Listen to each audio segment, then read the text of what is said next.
నువ్వు తోలుకొచ్చుకున్న గెస్ట్లే చెప్పిండ్రు. నువ్వు మాట్లాడేది నిజమా? ఆ ప్రముఖ ఆర్థిక రంగ నిపుణులు మాజీ ప్రధాని చెప్పేది నిజమా? ఎందుకు ఆ చిల్లర మాటలు మాట్లాడతావు? రాష్ట్రం పరువు తీయకు రాజకీయాల కోసం.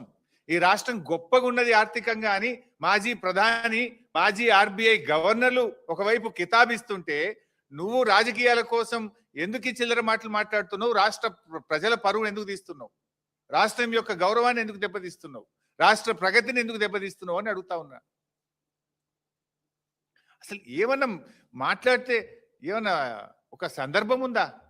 ఇప్పుడు ఏదో పచ్చ కళ్ళద్దాలు పెట్టుకుంటే లోకమంతా పచ్చగా కనబడ్డట్టు ఈ రేవంత్ రెడ్డి బుద్ధే అది. ఎందుకంటే ఆయనే స్వయంగా చెప్పిండు, నా సొంత పార్టీ నాయకులనే తొక్కుకుంటా పెరిగినోన్ని అని నువ్వే చెప్పినావు కదా.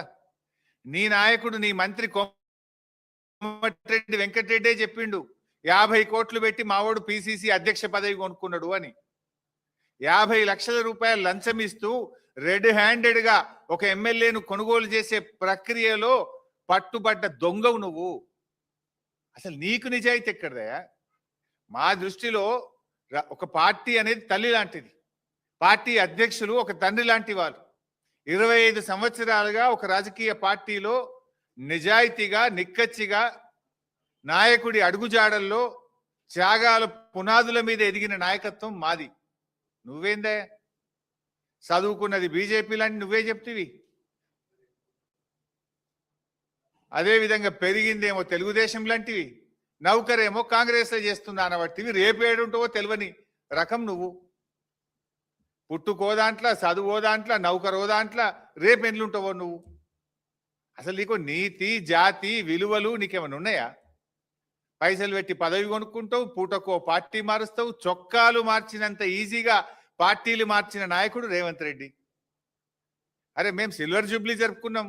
ఎమ్మెల్యే పదవిని, మంత్రి పదవిని మా నాయకుడు ఆదేశిస్తే గడ్డిపోచల్లాగా త్యాగాలు చేసిన చరిత్ర మాది. వెన్నుపోట్లు పొడిచిన చరిత్ర నీది. నీకు మాకు నక్కకు నాగలోకు అనుకున్నంత తేడా ఉంది. నువ్వా మా గురించి మాట్లాడేది? నీకు మాట్లాడే అసలు నైతికత ఉందా నీకు?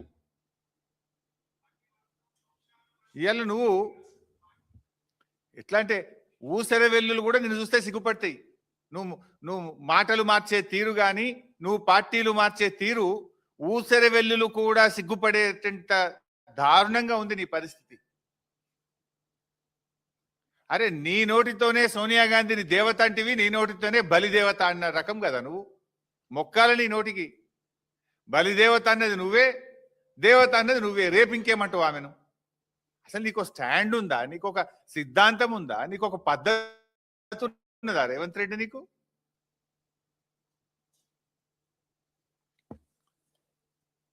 ఈరోజు నిన్న రేవంత్ రెడ్డి అన్ని అబద్ధాలే.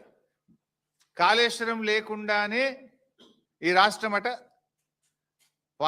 ధాన్యం ఉత్పత్తిలో దేశంలో నంబర్ 1 చేసినట్టు నువ్వు చేసినావు. నువ్వు రాకముందే 2022-23 ఇది అఫీషియల్ డాటా. 2022-23లోనే 258 లక్షల మెట్రిక్ టన్నుల ధాన్యం ఉత్పత్తి చేసి దేశంలో తెలంగాణను నంబర్ 1 గా నిలిపిందే కేసీఆర్ ప్రభుత్వం ఇన్ ద ఇయర్ 2022-23. అప్పుడే ఇన్ని వడ్లు కొనలేమంటేనే కదా ఢిల్లీకి పోయి మేము ధర్నాలు చేసింది కేసీఆర్ గారి నాయకత్వంలో. ఇవాళ ధాన్యం సేకరణలో కూడా 2020-21లో 141 లక్షల మెట్రిక్ టన్నుల ధాన్యం సేకరించి నంబర్ 1 గా నిలిచిందే తెలంగాణ. ఇంత నువ్వు వచ్చినాక ఎప్పుడు సేకరించలే. ఈ రోజు కూడా కాళేశ్వరం ప్రాజెక్టు నీళ్లే పంటలు పండుతున్నాయి. ఇప్పుడు మల్లన్న సాగర్ కింద పండే పంట కాళేశ్వరం కాదా? రంగనాయక సాగర్ కింద పండే పంట కాళేశ్వరం కాదా? అనంతగిరి కింద పండే పంట కాళేశ్వరం కాదా? అవన్నీ కాళేశ్వరంకు దేర్ ఆర్ 3 సోర్సెస్. ఒకటి, బాగా పంట వర్షాలు పడితే ఎస్ఆర్ఎస్పి నుంచే కాళేశ్వరం నీళ్లు వాడతాం. మధ్య తరహా వర్షాలు పడితే ఎల్లంపల్లి నుంచి నీళ్లు వాడతాం. కరువు పరిస్థితులు వస్తే మేడిగడ్డ నుంచి నీళ్లు వాడతాం.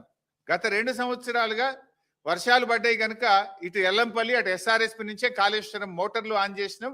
కాళేశ్వరం ద్వారా రిజర్వాయర్లు నింపినాం. కాళేశ్వరం ప్రాజెక్టు ద్వారా లక్షల ఎకరాలకు ప్రత్యక్షంగా పరోక్షంగా సాగునీరు అందించినాం.